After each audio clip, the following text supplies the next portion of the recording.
So basically that was $1 million loss, which was at the time probably 25% of my liquid net worth. So that was a big blow. Welcome to the Far From Average podcast, where we speak about topics and interview people who are far from average so you can take your business and take your life to the next level. I have an extremely special guest that I know a lot of you are going to get massive value out of this podcast. Sean Kelly, the founder of Jersey Champs and many other projects. We're going to be talking about how to start up your own personal business, how to get involved in NFTs, cryptocurrencies, all that good stuff we're going to be talking about. Like I said, this is an extremely special guest. So without further ado, Sean, good to have you on. Good to be here. Man, so I was doing a bit of research on your journey and everything, and what really interests me is your start in entrepreneurship. So can you kind of give us a rundown of what got you and what piqued your interest in entrepreneurship? Yeah, for sure. So I feel like I've always been a bit of an entrepreneur, but it really started in college when I started Jersey Champs, the e-commerce business. Yeah. And I was just mainly inspired by Gary Vee at the time. I was watching a ton of his videos and wanted to do something on my own. I never had a job before, and I never really wanted to work for someone. So I sort of just did it on my own and out of my college dorm room in Rutgers, New Jersey, and bootstrapped it. And it was a grind, but I'm glad I did it. Yeah, and when you first got started with it, so you said you've kind of always been an entrepreneur, but your first real venture was the Jersey Champs, right? Yeah, for sure. My first venture that led to actual money was Jersey Champs. Okay. Now take us through why did you choose jerseys as a business to get into? Yeah, I love basketball. Obviously, that's how we met. Right. So I love hooping, love watching sports, and everyone at Rutgers at the tailgates and parties, all the guys were wearing jerseys. And I knew there was a huge market, but there wasn't a market for like unique jerseys. Right. So at the time, it was just like professional athlete jerseys, like from sports leagues, but there wasn't jerseys of your favorite rapper, of your favorite, celebrity, movie, stuff like that, old TV shows. So that's sort of the lane I carved for myself. Right. And a lot of the trends that you guys are riding in order to expand the business, can you break down at what point did you know I need to leverage current trends? Like one thing that stood out to me is like when Trump got elected, the Harambe stuff. At what point did you know that leveraging those trends would lead to the growth of the business? Yeah, Harambe was the first one. And I think my biggest skill actually might be my biggest or second biggest is I'm able to hop on trends early. Not just in the jersey business, but in other industries, which we'll get into. But yeah, when that Harambe thing happened, I made a jersey, and that jersey did over $100,000 in sales, just that one meme. So then I was like, wow, I got to really capitalize off these trends. And then the next one was the Trump when he got elected, did a Trump jersey. That one popped off. It ended up getting into his hands at one of the rallies. It was crazy. It got into his hands. Yeah, I got a video of it. It's nuts. Wow, I'm definitely going to need that video. But how did you kind of balance? Because obviously college in and of itself is something that's very time consuming, doing the work, showing up to the classes, homework, and then you have the college lifestyle, partying, going out. How did you balance growing a jersey business, getting it into Trump's hands, writing all these trends, keeping track of that, and the college lifestyle? Yeah, the honest answer is I didn't. So I was failing college. I had a 1.7 GPA. It was bad. So technically my sophomore year, I was still a freshman because I didn't have the credits to reach the sophomore status. So I was literally skipping class to work. Kind of ironic, but so I did that, and I got all the partying out of my system probably the first 6 months. Then I got sick of it. So, I don't even drink now. It's not really interesting to me anymore. Yeah, absolutely. So the honest answer is that you didn't balance it. Did you end up graduating? No, so I dropped out sophomore year. I was still technically a freshman, but yeah, I didn't make it. Did you drop out because the business took off, or did you drop out just because you didn't want to be in college anymore? Or maybe a mix of both? So the business, probably a mix of both. The business had about, I think, $250,000 in sales. But keep in mind with e-commerce, the margins are thin. So I dropped out, but it was still a risk. Like, it's hard to live off of, $20,000, $40,000 a year.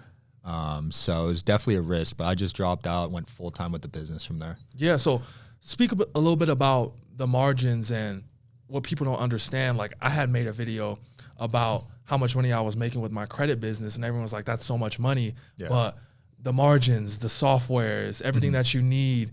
Speak about how much, like at what point as far as revenue were you making a comfortable lifestyle for yourself? Yeah, so it wasn't comfortable the first 4 years. I think the first year I didn't pay myself at all, and then the next 3 I did $50,000 a year. But I was still living with my mom, so that helped me save huge on rent and food. So that was massive for me. I was fortunate enough to grow up middle class. But yeah, it was tough. I mean, really, you don't pay yourselves as the owner that much if you're looking to scale. So that's one thing you got to keep in mind. And the support system of having your mom and your dad was around, right? Yeah, they're divorced, but they were both around. They were both around. That support system, what made you, instead of, because obviously you're seeing numbers like that, 250,000, $500,000, however much it is. What made you say, I'm going to stay solid and stay at home, as opposed to stretching myself thin and going and moving out really fast? So that's one thing I think about a lot, actually, because in Jersey, it's not really an entrepreneurial state, and there's not a lot of people like us around. So I always think about, wow, if I moved to LA, Miami, or Vegas sooner, you know, my network would have been crazier. I probably would have grew quicker. So I was kind of holding myself back and locked myself in. But I was with my girl at the time, and she was finishing up college. So I sort of stayed until she graduated. As soon as she graduated, we went to LA, and then we came to Vegas. Yeah. And that's one thing I recommend, you know, anyone watching, just surround yourself with really good people and energy. Changed my life. And how did you go about networking with some of these high-level individuals? I see you with Magic Johnson, Floyd Mayweather. Yeah. How did you get in rooms like that? It's a mixture of stuff. Definitely it's masterminds and networking events. Highly recommend going to those. There's some really good ones. I host them every month for people, but there's also some really good ones. There's one called the 100 Million Mastermind. That was the first one I ever joined. I remember joining, and it was $100,000 to join. At this time, I only had $200K to my name. So I risked half of everything. And this was before tax. So honestly, might have been more. But joining that mastermind changed my life. It ended up introducing me to people where I went on to do endeavors with and make millions of dollars with. Yeah. So sometimes you got to take that risk. It doesn't have to be 100K, but, you know, work your way up. Yeah, I totally agree with that. Now, when people hear that you spend 100K on a mastermind, the first question they have is, what kind of stuff are you guys talking about to where it's worth 100,000? Yeah, so for me, it's cool to, you know, watch these speeches and presentations, but I don't think that's where the real value is. I think it's in the actual networking. So all the coaches there have done over 100 million in revenue. So that's dollars, and it's, you know, these guys have been through a lot, and they're older and wiser, and they sort of just took me on and mentored me. I highly recommend, you know, getting a mentor. Yeah, absolutely. Now, what was the first time you invested in yourself and got a mentor? I've never had, so it Or depends how you course, define program. it. I used to watch a ton of YouTube videos, if you consider those mentors. You know, Gary Vee back in the day, Ty Lopez, Sam Ovens. Okay. You know, tons of people like that. More motivational back then. Now my mentors are more tactical, because I'm trying to get from that 8-figure level to 9 figures. So my mentors are now, you know, deca millionaires and billionaires. So as you level up, your mentors level up with you. Absolutely. Now, as far as you got the Jersey Champs, what's the plan for that going forward? Yeah, so Jersey Champs was a roller coaster. So peak revenue year was $1.2 million. That same year, we got an offer for $3 million, and I turned it down. And looking back, I should have taken it, because then COVID happened. So all the e-commerce businesses got hit hard. Their margins got wrecked because of shipping issues, China and everything. So it really hurt the business, and we haven't gotten those sales since. But now it's more passive for me, and I'm onto businesses that are higher margins and profit, because e-commerce is great. I learned how to market, learned influencer marketing. It was great for networking, giving celebrities custom jerseys. But the margins for the time you're putting in, too thin for me. So I moved on. Okay. Now, the influencer marketing, that kind of just piqued my interest. how did you go about reaching out to influencers to promote your stuff? Because I know a lot of people will just send a mass spam message or try emailing. Like, how did you get your stuff in their hands?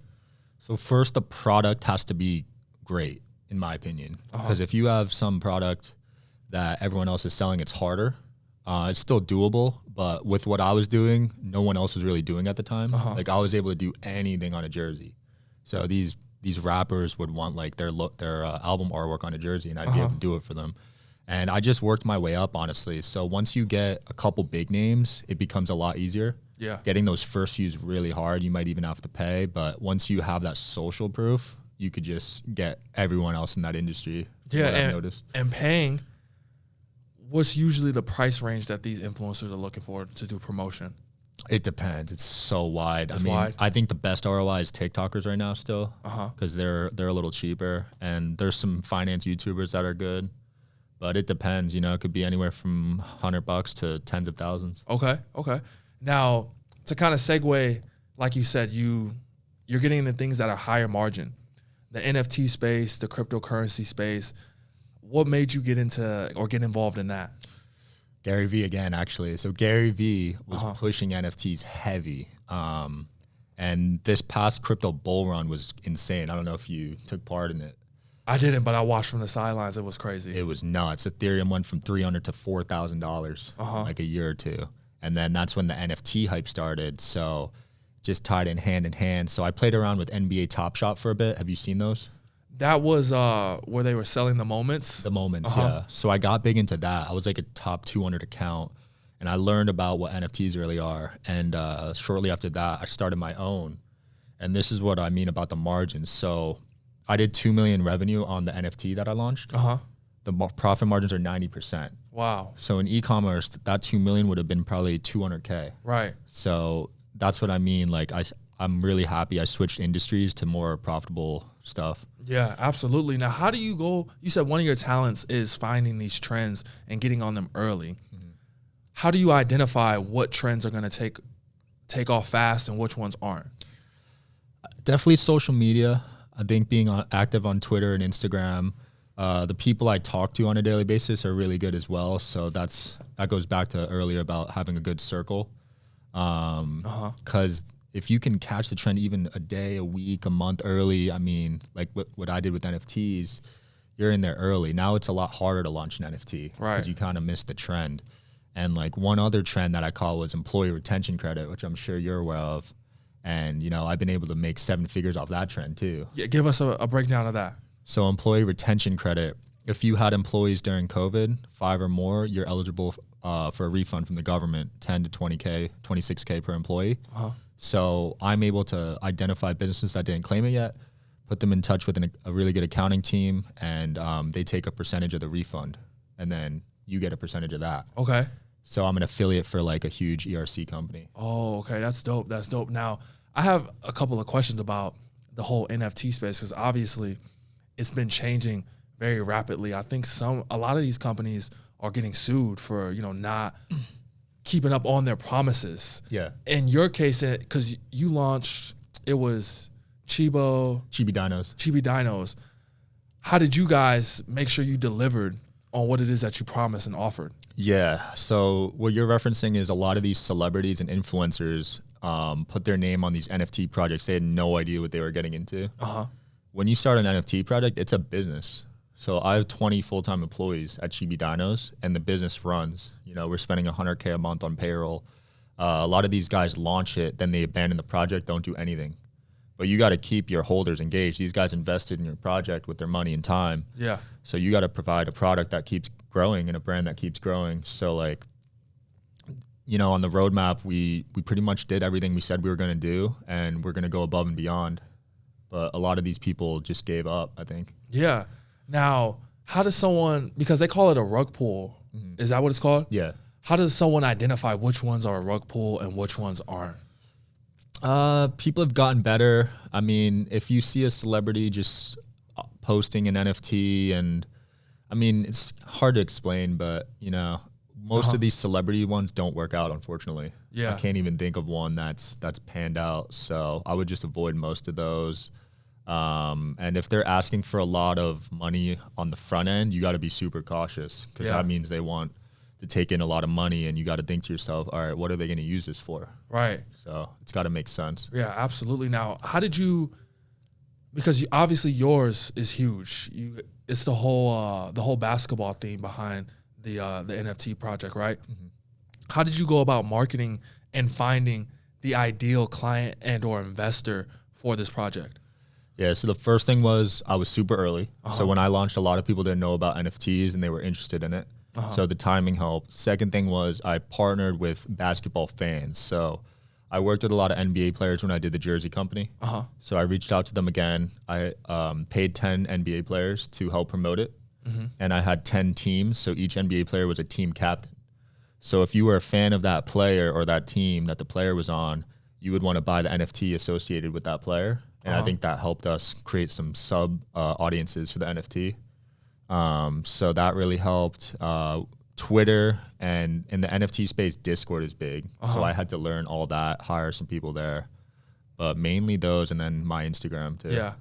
And to get to this point that you're at now, you've had a lot of successes. Were there any massive failures along the way? Yeah, there's been some failures. I lost money on the Luna collapse and also the Celsius bankruptcy. So I lost over $1 million on the Celsius bankruptcy. And what was that? That was the energy drink, right? No, that's a different company. So Celsius was a crypto app where you could send crypto there and it would give you interest on your coins. So they went bankrupt, so everyone lost their money. So basically that was $1 million loss, which was at the time probably 25% of my liquid net worth. So that was a big blow. Trying to think what else. I mean, that's got to be the biggest. There was times at the bull run where I had millions of coins and I didn't cash out.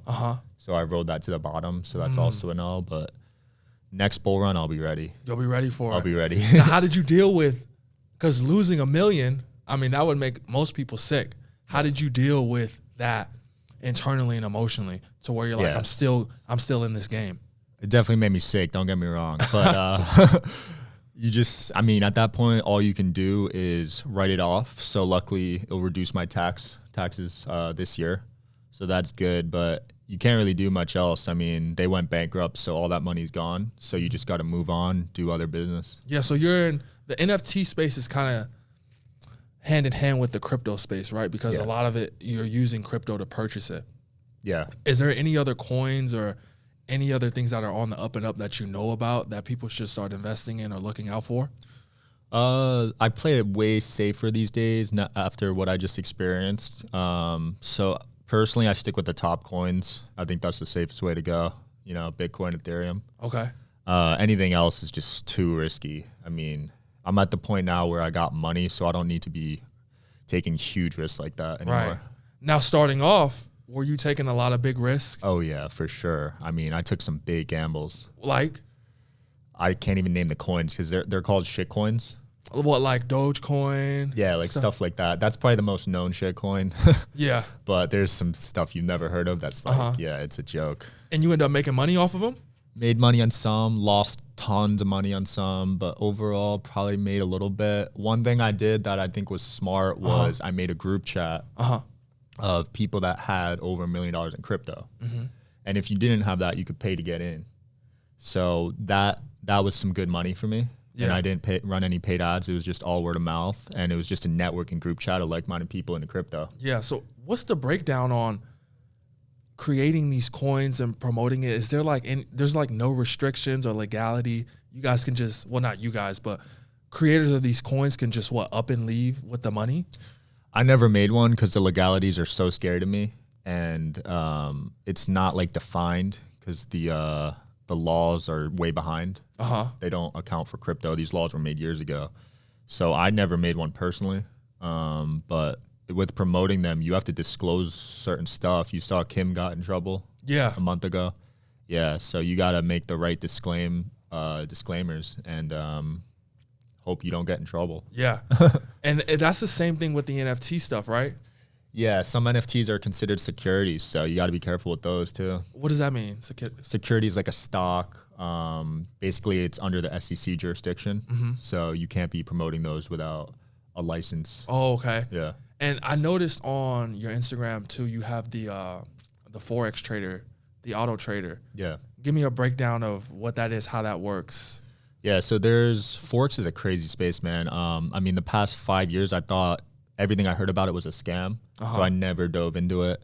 And then I just started looking into it more and more, and had a couple buddies in some Forex traders, and it's like a bot basically, and it auto trades your money for you inside a PAM. So a PAM is a fund, manages a bunch of money, and then they do a management fee, and then you get returns every month or whatever. But yeah, it's like a bot, and it trades gold, trades other Forex currencies for you, and it's been pretty interesting to see. Yeah, absolutely. Because same thing on my end. I see on the Instagram comments, DM me for Forex information, stuff like that. And it's like, dude, there's so much. And then you have the MLMs, the pyramid schemes, and all these different companies who are just really running recruitment schemes. For sure. And kind of masking it as Forex. So somebody that wants to get into it, what should they know if they do want to get involved in Forex at all? I would definitely avoid the MLMs. That shit's crazy to me. They're making a ton of money somehow. I don't get it. But you got to look into the right people. I mean, I'm still figuring out who's legit and who's not. So I don't want to give that advice yet, but there's definitely a space in the Forex market where you can make money. Yeah. Yeah. And that's going to be strictly with the trading stuff, right? Yeah. Nothing with MLM. Yeah. Nothing with, unless you're at the top. Right. I totally agree. Cause when I got started in entrepreneurship, after I had got my real estate license, I had got caught up in one, and IML? No, it wasn't IML, but I got caught up in this credit repair one. And I started doing well. And then I found out that they weren't actually delivering on any other products or services. They were actually just running really a recruitment scheme. So yeah, it could ruin your reputation if you're with the wrong company. Yeah. So you got to be careful. Yeah, absolutely. I 100% agree. Now, is there anything else that we haven't touched on that you think is kind of important? No, I mean, I think the credit repair stuff's fascinating. So the guy that fixes my credit, Saleh, S-A-L-E-H, I don't know if you know him. He does $5 million a year. Yeah. He just told me today, and I'm like, holy crap. Yeah, the guy that I learned from, he does $100K a month. Yeah, it's crazy. And I know a couple other credit guys that are doing 6-7 figures a year. Yeah.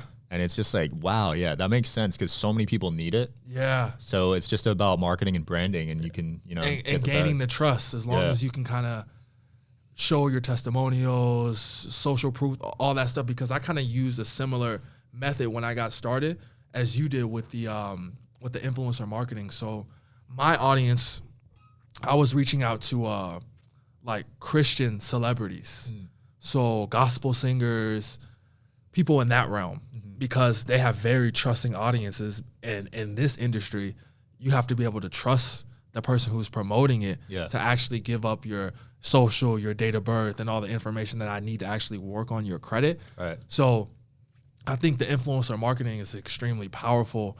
And I think overall this was a great interview. You don't have anything else that you want to go ahead and share, because we got into the Jersey Champs, how you went about growing that.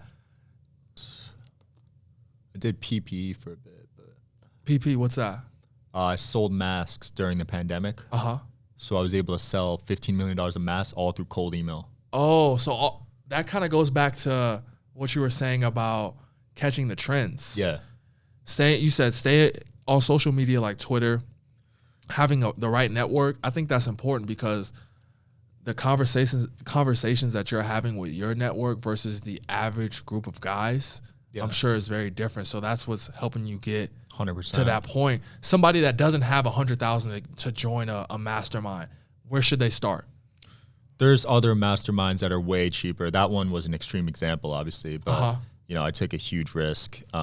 Anywhere where you see 8-9 figure entrepreneurs, 7-figure entrepreneurs speaking or attending, I would go there. I mean, if you live in Vegas, there's one every week. So that's why I love living here. Yeah, 100%. There's 10X Growth Con coming up, Leads Con. There's Affiliate Summit in 2 weeks. I got to go to 10X. Yeah. That's 10X. The first conference I ever went to. Yeah? Yeah. I'm trying to think. And it was in Vegas. Did you go to, have you ever been to funnel hacking? No, I want to go to that one. Yeah, I went to funnel hacking live. Yeah, that's a good one. Yeah. Last week I was at, Anik Singhal. Yes. Yeah, I was at his in Maryland. It was amazing. Yeah? Yeah. How often do you attend these kind of events? If it's in Vegas, I'll go whenever. So at least once a month or two, I'd say. Yeah. Yeah, if you're in a big city, I mean, there's always stuff going on. Yeah, 100%, 100%. Is there anything you want to plug down below or you want to offer? No, I mean, this was great. Thanks for having me. Yes, man, I really do appreciate you being and coming on and sharing this information. I learned a lot because the crypto space and like the NFT space is something I'm not too familiar with, but I have an idea. So now I kind of have a better idea of what's going on in the space. Oh, yeah. Well, you guys heard it from Sean himself. I really do appreciate you coming on, brother. I really do. And that's going to be it for this episode, guys. I will see you guys on the next episode. Peace.